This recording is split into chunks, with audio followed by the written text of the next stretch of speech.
шетелдің киноларын қызықтады. Әсіресе бірін-бірі тырдай етіп шешіндіріп, көлдей төсекке жата кеткен екеудің әрекетін көрген соң мазасы кетті. Жүрегі атқақтай соғып, екі беті дуылдады. Алғашқыда осындай иятсыз киноларды неге көрсетеді екен деп ойлаушы еді. Енді тағы да жалғастырса қайтеді екен деген тілегін іштей айтып қалды. Бірақ телевизордың барлық каналын сүзіп шыққанымен ондай көріністі кездестіре алмады. Тізесіне басын қойып, ұйықтап қалған азаматты төсегіне жатқызып, өзі де шамды сөндіріп, қасына жантайды. Бір сәт ұйықтап кеткендей болды да, кенет оянып кетті. Содан таң атқанша кірпігі айқасқан жоқ. Көз алтынан жаңа ғана кинодан көргендері қайтадан тізіліп өтті. Денесі бір сып, бір суынды. Үстіндегі көрпені теуіп тастап, астындағы ақжайманы үстіне жапты. Біраздан соң одан тітіркеніп жаурағандай болды да, қайтадан көрпе жамылды. Енді байқады, көрпенің мақтасы іртік-іртік болып, түйдектеліп кеткен екен.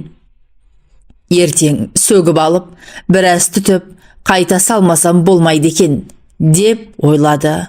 Бұл көрпені Базарбай екеуі үйленгенде шешесі көрші кемпірге қаптыртып, қасына екі көрпеше мен екі жастық қосып, соңынан алып келген еді. Ойлап қараса, оған да 4 жылдай болып қалыпты. Көрпені қайтадан ашып тастады. Қызуы көтеріліп, жүрегі қысылып кеткендей болды. Жаңағы киноны бекер көрдім деп ойлады Ұлжалғас. Кеш болса, жалп етіп сөніп, жарықта сөнбей қалды қасақана. Ақыры болмаған соң жеңіл киініп, ауызғы бөлмеге шықты. Жарықты жағып, кітапханадан әкелген бір-екі кітапты парақтады. Бірақ оқи алған жоқ. Есіне қайтадан Базарбай түсті. Ауылдағы 9 жылдықты бітіріп, қалаға 1 жыл оқыған соң, совхоз орталығындағы мектепке ауысқанда, Базарбай соңғы сыныпта оқитын екен. Онымен көрші ауданға мақта терімге барғанда жақынырақ танысты. Ұзын бойлы, бұйрабас жігіт бір көргеннен айналшықтап соңынан қалмай жүрді де, тез икемдеп алды. Әңгімешіл Базарбай гитараға қосылып әнде айтады екен. Ұлжалғастың мақтасын теріп, қабын арқалап, әй-шәйге келтірмеді.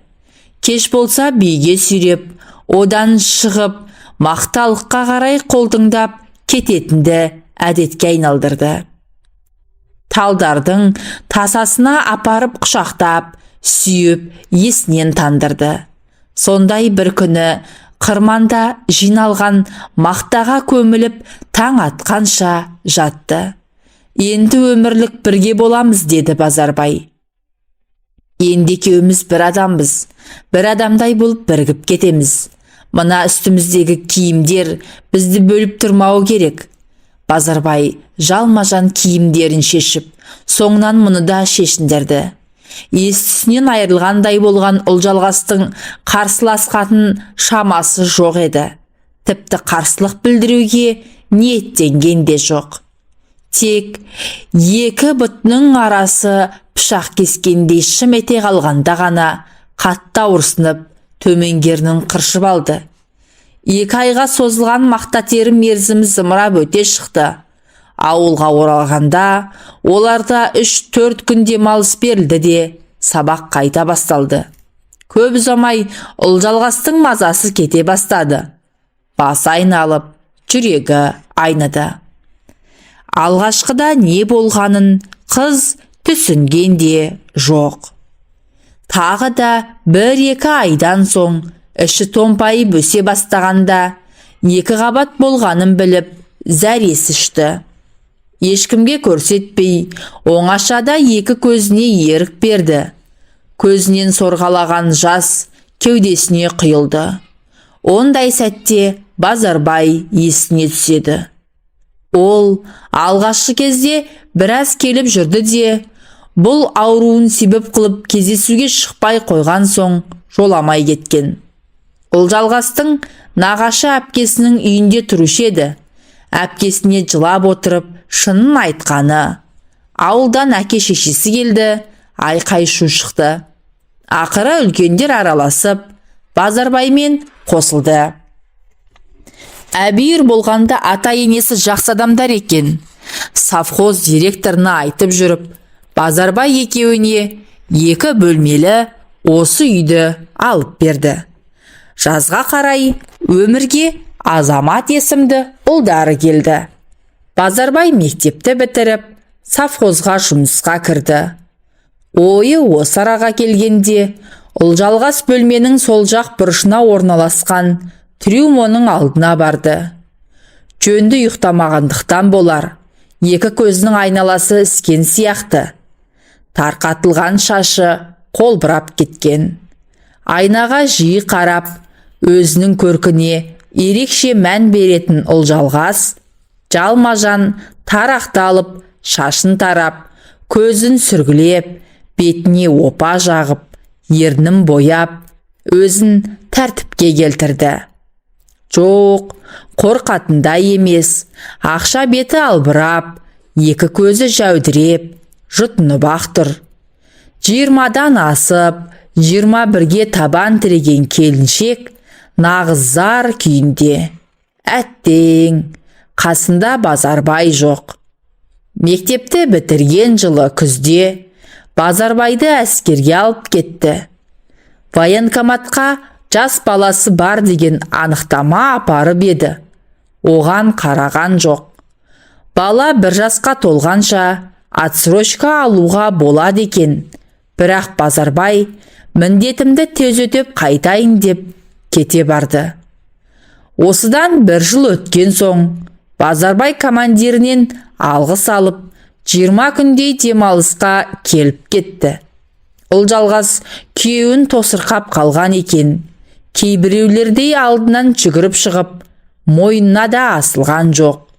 Қайта Базарбай мұны құшақтай алып, ернінен сүйіп, сағынып жеткенін білдірді. Есесіне барлық қызық түнде оңаша қалғанда басталды. Базарбай 1 жылдың ішінде 2 иығы 4 бақтанып, аяқ қолының бұлшық еттері ойнап, әулетті жігітке айналыпты. Үркектеп қалған келіншегін қойнына алып, құмардан шықты. Ұлжалғас өзінің әйел екенін енді сезінді. Еркектің салмағына езіліп, бойына тараған әлдебір ыстық нәрсенің әсерінен 62 тамыр балқып, ләззат алды. Базарбайды әскерден келгенде тосырқап қарсы алған Ұлжалғас, енді қайтып кетерінде сыңсылап жылап, мойнынан тас қылып құшақтап, қимай қоштасты. Бұған дейінгі 1 жыл елеусіз өте шыққан екен. Енді әрбір түннің, күннің өтеуі мұң болды. Кеш болды дегенше өзін қоярға жер таппайды. Амалсыздан Базарбайдың суретін қолына алып, мезгіл-мезгіл шөлпілдетіп сүйіп, хат жазатын болды. Бұл да бір дәурен екен. Сағыныштың отына күйдіріп, тағы 1 жыл әніміне өтер шығар деп жүргенде, Базарбайдың әскери дайындық кезінде опат болғаны туралы қаралы хабар жетті. Ұлжалғас күйіп жанып, бір өліп, бір тірілді. Темір табытпен әкелген Базарбайдың денесін сол күйінде ауылдың сыртындағы зиратқа жерледі. Тіпті табытты ашып көрсетпеді де. Естуінше танкінің ішінде жанып кеткен көрінеді. Содан бері 3 жыл өтті. Уақыт емші дегені рас екен. Алғашқыда көзінің жасы құрғамай, қайғуын ішкен уын бұл ағайын құрбы құрдастың көмегімен қайтадан басын көтеріп, тағдырдың жазғанына көндіге бастады. Облыс орталығындағы колледжге сырттай оқуға түсіп, қайнатасының көмегімен жұмысқа орналасты. Ұлжалғас таңертеңгі шайын ішіп, Азаматты енесіне тастап, жұмысқа келді. Кітапхана алдында Өміржан күтіп тұр екен. Сәлем бердік, деп амандасты. Сен өзі күннен күнге әдем болып бара жатсың ба? Енді қайт дейсің? Саған ұқсап, сөлбірейіп жүре берейін бе? Мен басы бос әйелмін. Еркектердің көзіне түсуім керек дегендей. Өміржан не дерін білмей қалды. Шамасы мұндай жауапты күтпеген болу керек. Есікті ашып екеуі ішке кірді. Өміржан оқыған кітабын өткізіп, кітап сөрелерін ақтарып жүріп, тағы біреуін алды. Оны мұны айтқан болып, сипақтап, біраз жүрді. Ақыры, бүгін кешке қайда боласың? Деп сұрады.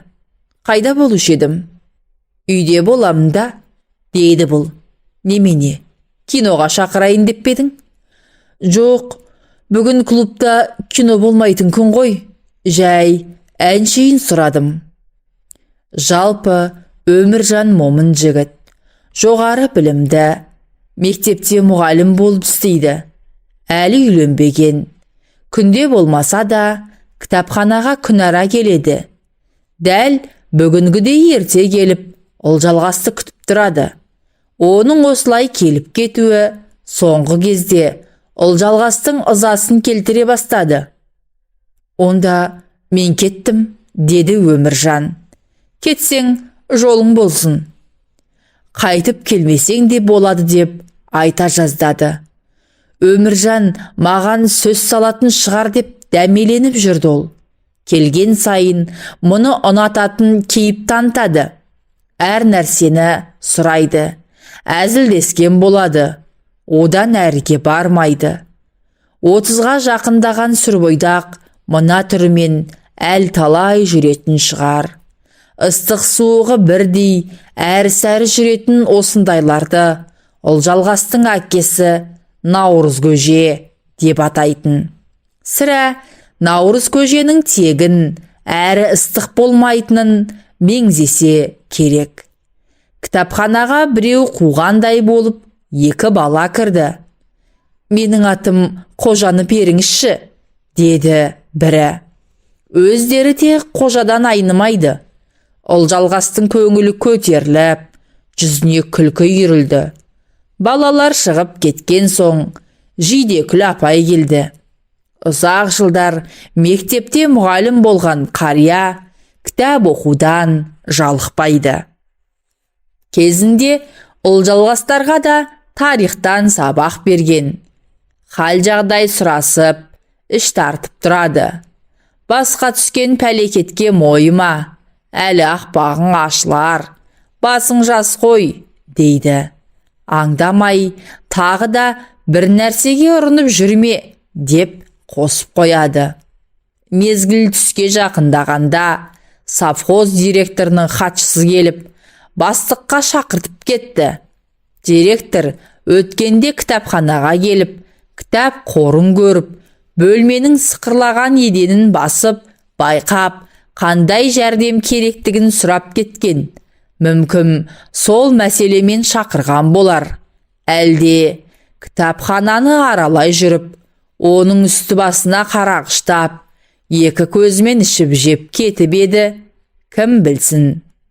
Ұлжалғас кабинетке кіргенде, бастық орнынан қарғып тұрып, оның қолынан алып, қарсы алдына отырғызды да. Халің қалай айналайын, деді. Жаман емес. Кітапханаға келушілер бар ма? Әрине, бар. Айлық алып тұрасың ба? 3 айдай болып қалды. Ақша жоқ деп бермей жатыр ғой. Иә, ақша жағы қиын болып тұр. Бірақ саған бергіздіремін. Осыны айтып директор орнынан тұрып кетті. Аяғын жай басып, Олжалғастың жанына келді де: «Саған айтайын дегенім, аудан басшылары кітапхананы жабу туралы тапсырма берді. Балабақшаны, клубты, тіпті медпунктті де жабуға тура келіп тұр. Әрине, саған қиын болатынын түсінемін. Сондықтан, егер мақұл десең, хат жетіп алайын. Түбінде мен қайда болсам, сен қайда боласың. Жалғыз қыдырмаймын», деп тоқ еткізді. Олжалғас директордың көкейіндегіні бірден түсінді. Елуді еңсерген қамқоршы көкеге қалай тойтарыс беруді ойлады. «Хатшы қызыңыз бар емес пе? Оны босатып жіберейін. Ойланып көрейін, ата-енеме айтайын», деді ол аузына басқа сөз түспей. Директордың кабинетінен шығып, кітапханаға келген соң, келіншекті қалың ойлар қамап алды. Сонда директордың не ойлағаны бар? Мұны өзіне қуыршақ етіп алмақ па? Қаншалықты қамқорлық көрсетпекші? Жоқ, бір қызықтап, далаға тастап кетпек пе? Ерегіскенде есебін тауып өміржанға тиіп алғаны дұрыс па? Қанша дегенмен жоғары білімді мұғалім өлтірмейді ғой. Бірақ соның тірі жанға лайықты бір қылығы жоқ. Еркек болып жарытпас. Соңғы сөзді айтып, Олжалғас біраз күліп алды. Кенет көз алдына Оразбай келді. Айтпақшы, ары өткенде бер өткенде түйедей тракторын қаңтарып қойып 15 минутқа кіріп шығатын сабаз соңғы кезде неге жоқ болып кетті? Оның есіне қылмиған қатыны күйеуін аңдып, құлағын түріп, 2-3 рет келіп кетті. Түк білмегендей, біздің Қарадау қандай кітап оқып жүр, дейді іштей. Өзің сұрамайсың ба? Дейді күбірлеп ол. Зымыра, япырмай, Құдай-ай, Құдай сүйер бұл қылығы болсайшы, зымияндығы бетіне шығып тұрады. Осын ойлап болғанша, есіктің алдына тракторын сөндіріп, Оразбайдың өзі де кіріп келді. «Сәлем, Олжалғас», деп жүгіріп келіп оның қолынан алды. Тіпті қапсыра құшақтап сүймекші де болды. Бұл ыңғай бермеді. «Халің қалай?» «Көрмегелі көп болды, сағынып та қалдық қой». «Сағынсаң келе бермейсің бе? Кім сені тұсап қойған?» «Сол аяққа тұсау болып жүрген шіркін құтылмақшымын. Не істейтінсі жоқ, не туған баласы жоқ. Аңдығаны мен, күнде ұрыс, күнде керіс. Енді қайтсын ол бейшара. Соның жағдайын жасаудың орнына сен болсаң жүгіріп маған келесің. Бүйтіп күйдірмеші Олжалғас. Мен оны емес, сені сүйемін. Тек сені ғана». Ұзақ үнсіздік орын алды. Айтқанды да, айтпағанды да, не? Бәрі түсінікті еді. Олжалғас та кетер емес, бірақ араларындағы тағы бір адамның тұрғаны анық. Оразбай не істерін білмей, біраз тұрды да қоштасып шығып кетті.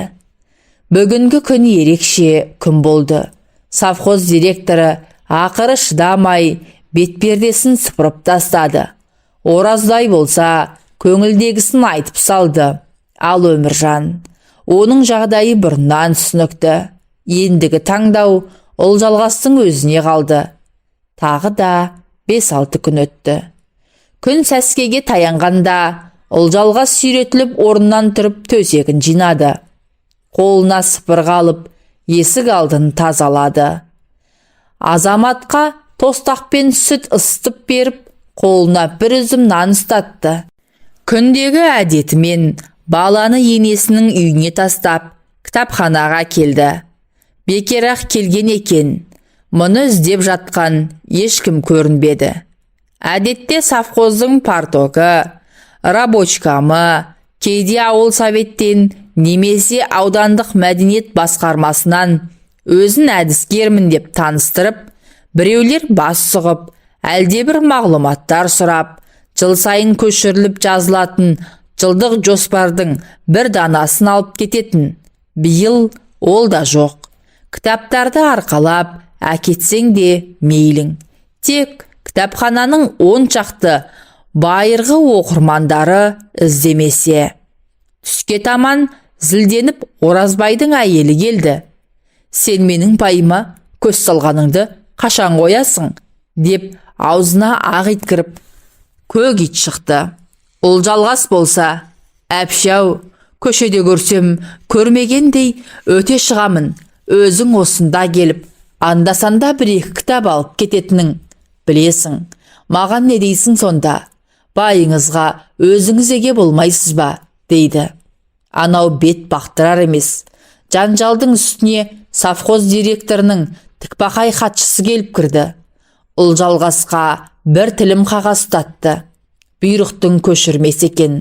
Онда штат кестесінің қысқаруына байланысты кітапханашы Мәмбетбұлова Ұлжалғас қызметтен босатылады деп жазылыпты. Енді қарайлайтын еш нәрсе қалған жоқ. Есікті құлттап сыртқа шықты. Ауа райы бұзылып, өкпек жел соғып тұр екен. Қаптаған қара бұлт жөн кіліп барады. Ұлжалғас үйіне қарай лебіп келеді. Жол жөнекей ата енесіне бұрылып, азаматты да алмады. Үйге кіріп, есігін іштей еліп алды да, шешінбестен төсегіне құлап кетті. Қыстығып ұзақ жылады. Әлде кімдерге лағнет айтты. Бірақ кімге? Көз алдына тағы да Базарбай келді. Тыныш қана оқып жүрген қызды азғырып, ақыры бір баласымен тастап, елден бұрын әскерге кетіп, жоқ, Базарбайға тіл тигізбеймін. Ол өзіне өзі өлім тілемейді. Жоқ, Базарбайдың кінәсі жоқ. Онда Өміржан кінәлі. Ол неге Базарбайдай бола алмайды? Түріне қарасаң әп-әдемі жігіт. Бірақ сондықтан да ол суып қалған наурыз көже, шірік. Анау директор совхозды таратып жеп, енді мұның да дәмін көріп, түкіріп тастамақшы. Арам. Оразбай, жігіт ақ қой, ақ көңіл. Анау қайтынға қайдан тап болған екен?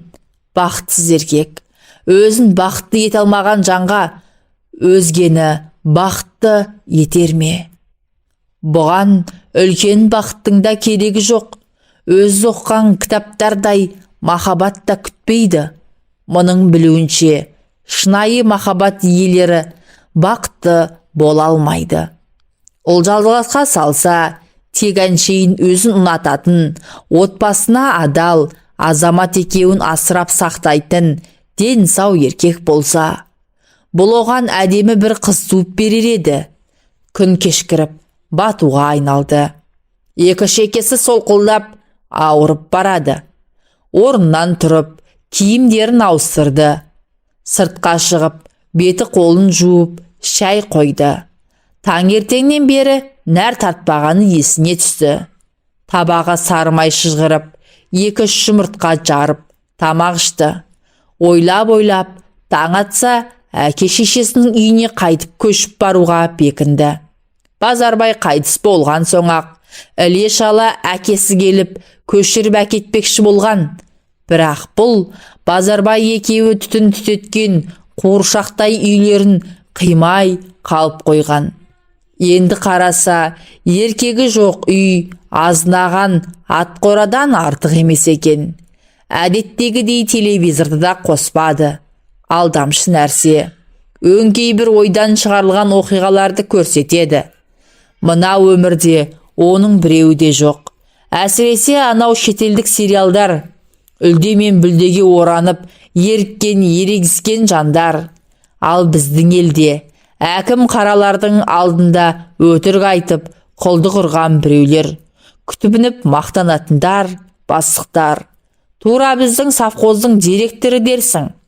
Ұлжалғас азамат екеуінің киімдерін түйіншіктерге түйді де, қалған заттарды ертең жинастырам деп, шамды сөндіріп төсегіне жатты. Артыншақ есік қағылды. Жалмажан үстіне кереует басына ілінген халатын жамылып есікті ашты. Оразбай екен. «Нағып жүрсің?» деп сұрады Олжалғас. «Ашесіңді, айтатын әңгіме бар. Ертең айтасың. Бүгін кеш болып қалды. Үйде ешкім жоқ». «Жоқ, ертеңді күте алмаймын. Бүгін айтуым керек. Ашесіңді». Одан сайын қаттырақ қақты. Олжалғастың жүрегі дүрсілдеп кетті. Не істерін білмеді. «Үйіңе қайт. Ұят болады. Үйде ешкім жоқ», деді тағы да. Бірақ ешқандай ашу шақыралар емес. «Ашесіңді», деп Оразбай иығымен итеріп қалғанда жіңішке ілгек жұлынып кетіп, сыңғыр етіп еденге түсті. Есік айқара ашылып кетті. Оразбай ішке кіріп, есікті тарс еткізіп жапты да, бүрісіп тұрған Олжалғасты құшақтай алды. «Мен саған келдім», деді алқынып. «Бір жолата келдім». Олжалғастың бетінен, мойнынан, маңдайынан шөлпілдетіп сүйе бастады. Есінен тана жаздап, еркінен айырылған келіншекті құшағына алып, дірілдеген ерніне жабысты. Олжалғастың халаты сыпырылып, жерге түсті. Кенет Оразбай Олжалғасты қаңбақша көтеріп алып, бүйірдегі кереуетке жатқызды да, үстіне қона кетті. Екеуі таң атқанша көзілген жоқ. Жан алып жан берісті. Олжалғастың кеудесі қысылып, кейде ауа жетпегендей болды. Бірақ шыдады. Әлсін демдерін алып, әңгімелерін пісірді. Оразбайдың әйелмен қайта-қайта жанжалдасып, ақыры сұраған көрпе төсегін, мал мүлкін бір мәшинеге тиеп, ауылына апарып тастаған бет екен. Енді біраз күн есін жиып, қасына ағасын ертіп, Олжалғастың әкесінен алдынан өтуге бармақшы. «Азаматтық айтеміз», деді Олжалғас батылсызданып. Ондай жігіт өзіме де керек», деді Оразбай жұлып алғандай. Олжалғастың көзіне бұрқ етіп жас үйірілді.